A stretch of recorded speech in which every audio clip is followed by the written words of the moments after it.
आप लोग को आज एक कंसेप्ट दे रहे हैं और बहुत मजेदार क्वेश्चन है। आप जरूर इसको वीडियो को देखिएगा, क्योंकि परीक्षा हॉल में आपको ये क्वेश्चन अगर मिलेगा तो बाई कंसेप्ट कैसे उसको बनाइएगा। डाइस से संबंधित हम कुछ क्वेश्चन बता रहे हैं जो परीक्षा हॉल के लिए बहुत उपयोगी है, लेकिन इसके वीडियो को जरूर आप शेयर करिएगा, लाइक करिएगा। बहुत सारे बच्चे बोल रहे हैं कि सर ऑनलाइन क्लास में ले रहा हूं। आप ऐप को डाउनलोड करिएगा। मेरे ऐप का नाम है रीजनिंग वाले राहुल सर। मेरे ऐप का नाम है easy reasoning classes bye Rahul sir. मेरे ऐप का नाम है easy reasoning classes bye Rahul sir. मेरे यूट्यूब चैनल का नाम है रीजनिंग वाले राहुल सर। तो थोड़ा समझिएगा कैसे डाइस से क्वेश्चन मैं बताऊंगा। और जो बच्चे यूट्यूब पर खड़े हो लिख रहे हैं कि आप सर ऑनलाइन क्लास लीजिए, तो ऑनलाइन क्लास चल रहा है, आप उस ऐप पर जाकर के ज्वाइन कर सकते हैं। चलिएगा,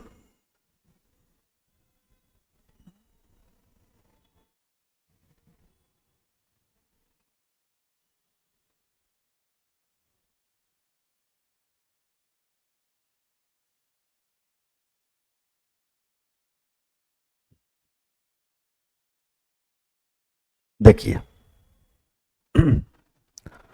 यह एक क्वेश्चन है। इस क्वेश्चन पर ध्यान दीजिएगा, बहुत मस्त क्वेश्चन है डाइस से रिलेटेड। और अगर आपको कंसेप्ट क्लियर है, अगर डाइस बहुत बारीकी से जानते हैं, तो इस प्रश्न का उत्तर देना कोई बहुत बड़ी बात नहीं है। और रोज मैं कुछ न कुछ अब वीडियो डालता रहूंगा। बच्चों का बहुत भरपूर प्यार मिल रहा है, उसको ध्यान में रखते हुए जरूर उसको कुछ न कुछ बताऊंगा यूट्यूब चैनल पर।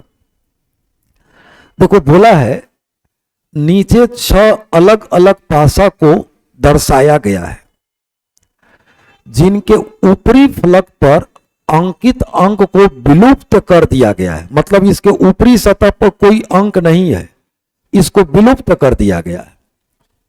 इसके ऊपरी सतह पर कोई भी अंक नहीं है, उसको विलुप्त कर दिया गया है। प्रत्येक पासा के 2 विपरीत सतहों पर अंकित अंकों का योग 7 है। पासा के 2 विपरीत सतहों पर अंकित अंकों का योग 7 है।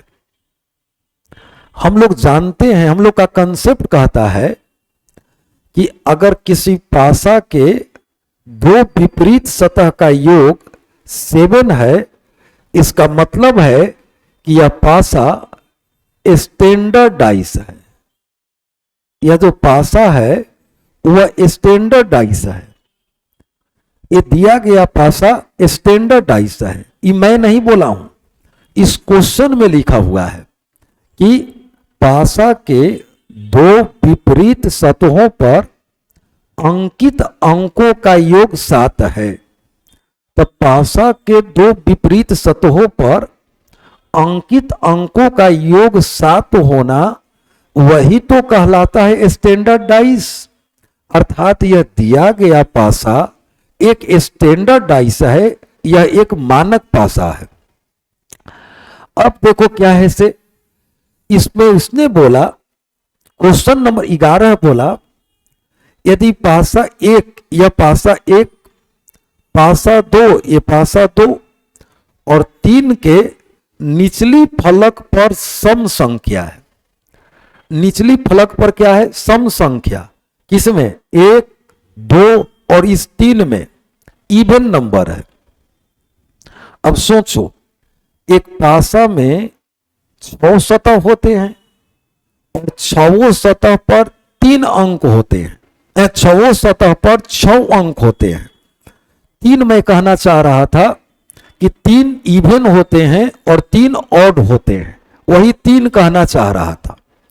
जैसे एक एक होता है तो इसके अपोजिट में 6 होता है, एक 3 होता है तो इसके अपोजिट में 4 होता है, एक 5 होता है तो इसके अपोजिट में 2 होता है। क्यों? तो 1 और 6 7, 3 और 4 7, 5 और 2 7। यह ऑड है और यह इवन है।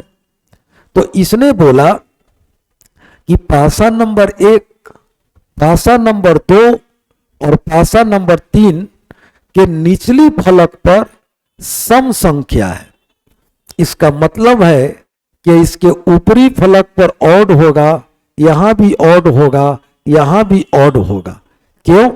अगर 1 ऑड तो 6 इवन, 1 और 6 7, 3 ऑड तो 4 इवन, 3 और 4 7, 5 ऑड तो 2 इवन, 5 और 2 7। यहां पर क्या है तो इवन है, यहां पर क्या है तो इवन है, यहां पर क्या है तो इवन है। तो odd plus even 7, odd plus even 7, odd plus even 7। ये तो क्लियर हो गया। अब यहां ध्यान देने की जरूरत यह है, पहले नजर के सामने जो दिखाई दे रहा है पहले उसके बारे में विचार करिए। जैसे ही दूसरा नंबर पासा है, यहां 3 और 5 है, अब तीनों को ऑडे होता है। एक 1 होता है, एक 3 होता है और एक 5 होता है। एक 1 होता है, एक 3 होता है और एक 5 होता है। तो 3 और 5 यहां दिखाई दे रहा है, तो ये तो हल्ला हो गया तो कि इस और इस सतह पर 1 होगा, 1 1 1, तब ना 1 3 5, 3 और 5 ऑड यहां सामने दिखाई दे रहा है। ये भी पक्का है कि इस सतह पर ऑडे होगा, इस सतह पर ऑडे होगा। तो बताइए वो कौन सा ऑड बचा है? उस ऑड का नाम है 1। यहां 1 हो गया। अब देखिए अब क्या है, हम जानते हैं कि ऑड प्लस इवन होता है 7। इस भाषा में देखिए ऑड प्लस इवन होता है 7। तो अगर आप यहां 2 रखिएगा और यहां 5 रखिएगा तो 5 और 2 7 हो गया। तो ये स्टैंडर्डाइज नहीं होगा। क्यों नहीं होगा? 2 अपोजिट फेस का योग 7 होता है, तो यहां 5 नहीं जाएगा। अगर यहां आप 1 रखिएगा तो 6 और 1 7 हो जाएगा, और 6 और 1 7 होना ये अपोजिट नहीं कहलाएगा, यह सेम फेस कहलाएगा। तो यहां 1 भी नहीं होगा, यहां 5 भी नहीं होगा। देखिए हम दोनों लिख देते हैं, ना यहां 1 होगा ना यहां 5 होगा, क्योंकि 5 और 2 7 ये स्टैंडर्डाइज के डिफिनेशन को बदल देगा। 1 और 6 7 ये स्टैंडर्डाइज के डिफिनेशन को बदल देगा, क्योंकि ये स्टैंडर्डाइज में 2 अपोजिट फेस का योग, देखो लिखा है 2 विपरीत सतह। तो यहाँ 5 और 2 रहेगा तो इसको विपरीत नहीं कहा जा सकता है। यहाँ 6 और 1 रहेगा तो यहाँ विपरीत नहीं कहा जा सकता है। तो 1 होगा नहीं, 5 होगा नहीं, तो 1 को बच गया, उसका नाम है 3। यहाँ रहना है ऑड। क्या रहना है? ऑड। ऑड। तो उस ऑड का नाम हो गया 3। तो खुद बताओ कि अगर यहाँ 3 है तो यहाँ इवन क्या रहेगा? 4। हम कलर चेंज कर देता हूं आपको समझाने के लिए। अगर यहाँ 3 है तो यहाँ इवन क्या रहेगा? 4। अगर यहाँ 1 है तो इवन क्या रहेगा? 6। अब यहां ध्यान दीजिए, इस सतह पर भी आपको ऑड रहना है, ऑड। तो यहाँ 1 नहीं जाएगा। क्यों? क्योंकि 6 और 1 7। यहाँ 1 हल्ला हो गया कि नहीं जाएगा। अब 5 सामने दिखाई दे रहा है, यहाँ 1 क्यों नहीं जाएगा? क्योंकि 6 और 1 7 हो जाएगा। यह स्टैंडर्डाइज के डिफिनेशन को बदल देगा। स्टैंडर्डाइज में 2 विपरीत सतह का योग 7 होता है। यहाँ 6 और 1 है तो ये सेम फेस हो जाएगा, तो यहाँ 1 नहीं जाएगा। तो 1 जाएगा नहीं। अब 5 यहाँ स्वयं है तो 5 दोबारा यह नहीं जाएगा। तो क्या बच गया है? उसका नाम बच गया है 3। तो उस ऑड का नाम हो गया 3। तो यहाँ 3 तो यहाँ 4। तो देखो 4 6 4, even even even, odd odd odd, 3 1 3, ये तीनों इवन ऑड हो गया, ये तीनों इवन हो गया। तो क्वेश्चन बोला कि ऊपरी फलक पर अंकित अंकों का योग कितना होगा। जो ऊपरी फलक है इसके अंकित अंकों का योग कितना होगा। तो यहां 3, यहां 1 और यहां 3, तो 3 3 6 और 1 7। जिस ऑप्शन में 7 रहेगा उसमें मैं टिक लगा दूंगा, ऑप्शन नंबर 2। अगर डाइस का कंसेप्ट क्लियर है, अगर कहीं आप डाइस कैच किए हुए हैं, तो इस तरह के दिए गए प्रश्न को आप जल्दी से एक्शन लेकर के सॉर्ट आउट कर सकते हैं। इसमें कहीं कोई परेशानी है ही नहीं, बशर्ते क्या है कि आपके डाइस का कंसेप्ट क्लियर होना चाहिए। अगर डाइस का कंसेप्ट नहीं क्लियर है तो निश्चित तौर पर आपको परेशानी में डाल देगा।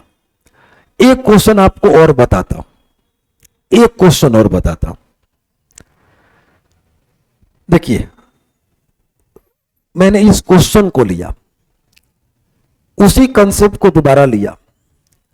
नीचे 6 अलग अलग पासा को दर्शाया गया है जिनके ऊपरी फलक पर अंकित अंकों को विलुप्त कर दिया गया। यह अंक नहीं है, इसको विलुप्त कर दिया गया। प्रत्येक पासा के 2 विपरीत सतहों पर अंकित अंकों का योग 7 है। देखना, विपरीत सतह पर, इसका मतलब क्या है कि यह भी दिया गया पासा स्टैंडर्डाइज है, यह भी दिया गया पासा स्टैंडर्डाइज है। अब बनाने का विधि अभी जस्ट आपको मैंने बता दिया है, अभी जस्ट मैंने आपको बताया कैसे विधि। यदि विषम सांख्यिक मान वाले भाषा को जब तक आप नहीं समझिएगा भाषा कैसे पकड़ा जाता है, तो मोर देन प्रैक्टिस से किसको भाषा कहते हैं तो समझने का कोशिश करिए। यदि विषम सांख्यिक मान वाले पासा है तो इसमें विषम सांख्यिक कौन है, तो पासा नंबर 1। ये 2 इवन है तो इसको छोड़ दीजिए। 3 विषम है तो 3 नंबर। 4 इवन है, इसको छोड़ दीजिए, 5 नंबर। और ये 6 है। तो ये डायरेक्ट नहीं बोला कि 1 3 और 5, इसको भाषा में बोला। जो पासा विषम सांख्यिक मान वाले पासा है तो विषम सांख्यिक मान वाला पासा 1 3 और 5 है, और ये 2 4 और 6 पासा जो है वो सम सांख्यिक मान वाले पासे हैं। मतलब हमको 1 नंबर पर, 3 नंबर पर और 5 नंबर पर विचार करना है। अब इसने क्या बोला, निचले फलक पर विषम संख्या है, यहां क्या है तो ऑड है, यहां क्या है तो ऑड है, यहां क्या है तो ऑड है। अभी जस्ट मैंने आपको बताया कि odd plus even, odd plus even बराबर 7, ऑड प्लस इवन बराबर 7 और ऑड प्लस इवन बराबर 7। इसी का नाम क्या है तो स्टैंडर्डाइज, इसी का नाम क्या है तो स्टैंडर्डाइज। ऑड क्या है तो 1 है, इवन क्या है तो 6 है, ऑड क्या है तो 3 है, इवन क्या है तो 4 है, ऑड क्या है तो 5 है, इवन क्या है तो 2 है। तो 1 और 6 7, 3 और 4 7, 5 और 2 7, मतलब यह स्टैंडर्डाइज है। तो अगर यहाँ ऑड है तो यहाँ इवन है, यहाँ ऑड है तो यहाँ इवन है, यहाँ ऑड है तो यहाँ इवन है। ये तो क्लियर हो गया। अब क्या है कि मालूम है कि यह इवन है, तो अभी जस्ट मैंने आपको बताया था कि जो पहले जल्दी दिखाई पड़ रहा है पहले उसी पर वार करिए। जब स्वाभाविक है कि भूख लगा है, कस के भूख लगा है, जो सामने मिले उसी को हम लोग पहले खाना खा लेते हैं। तो यहाँ 2 और 6 है, 3 को इवने होता है, 2 4 और 6, जिसमें 2 और 6 यहाँ दिखाई पड़ रहा है, तो तीसरा इवन 4 है वो यहाँ पहुंच गया। तो यहाँ 4 है तो यहाँ 3 का रहना निश्चित है क्योंकि यहाँ ऑड है, 4 और 3 7। अब यहाँ ध्यान दीजिए कि यहाँ इवन रहना जरूरी है, इवन रहना जरूरी है। तो यहाँ 6 है तो दोबारा 6 नहीं आ सकता है। अब 5 है तो 2 नहीं जाएगा, क्योंकि अगर 2 जाएगा तो वह विपरीत सतह नहीं कहलाएगा, क्योंकि हमको विपरीत सतह का योग 7 होना चाहिए। तो यहाँ 6 नहीं जाएगा, यहाँ 2 नहीं जाएगा, तो बच गया क्या, तो जाएगा यहाँ पर 4। तो यहाँ 4 जाएगा तो यहाँ 3 जाएगा। उसी प्रकार से यहां ध्यान दीजिए, यहाँ 6 है तो यह 6 नहीं जाएगा। अब 5 है तो 2 नहीं जाएगा, तो 5 है 2 7, 7 हो जाएगा तो स्टैंडर्डाइज नहीं कहलाएगा। क्यों? क्योंकि यह सेम प्रेस कहला जाएगा। तो क्या जाएगा, तो यहां भी जाएगा 4 और यहां जाएगा 3। मजा का बात देखो, तीनों पासा के ऊपरी सतह पर इवेन है और उस इवेन का नाम है 4, और तीनों पासा के निचली सतह पर ऑड है और उस ऑड का नाम है 3। तो 4 और 3 7, 4 और 3 7, 4 और 3 7। तीनों पासा के ऊपरी सतह पर 4 हो गया, तीनों पासा के तीनों निचली सतह पर 3 हो गया, 4 इवेन हो गया और 3 ऑड हो गया। तो क्वेश्चन बोलता है इसके ऊपरी फलक पर अंकित अंकों का योग क्या होगा। 4 जोड़ 4 जोड़ 4 बराबर 12 हो जाएगा। ये तीनों 4 को जोड़ देंगे तो 12 हो जाएगा। ऑप्शन नंबर 4 हो जाएगा। ऑप्शन नंबर 4 हो जाएगा। अगर किसी बच्चे का कंसेप्ट क्लियर है तो कोई क्वेश्चन न नया होता है न पुराना होता है। निश्चित तौर पर क्वेश्चन होता है, वह हर क्वेश्चन को बनाएगा, लेकिन कंसेप्ट क्लियर होना चाहिए।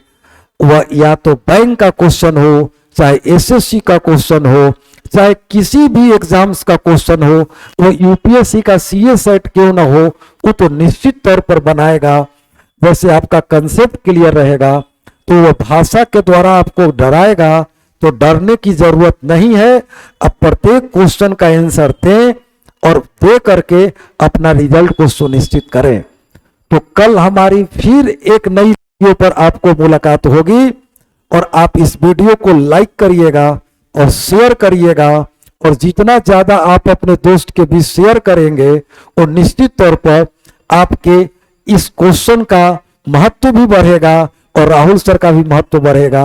वो हमारे बताए हुए क्वेश्चन से कुछ सीखेंगे। तो आप लोगों को कल फिर एक नए क्वेश्चन के साथ हम मिलते हैं और एक नई कंसेप्ट के साथ बताऊंगा।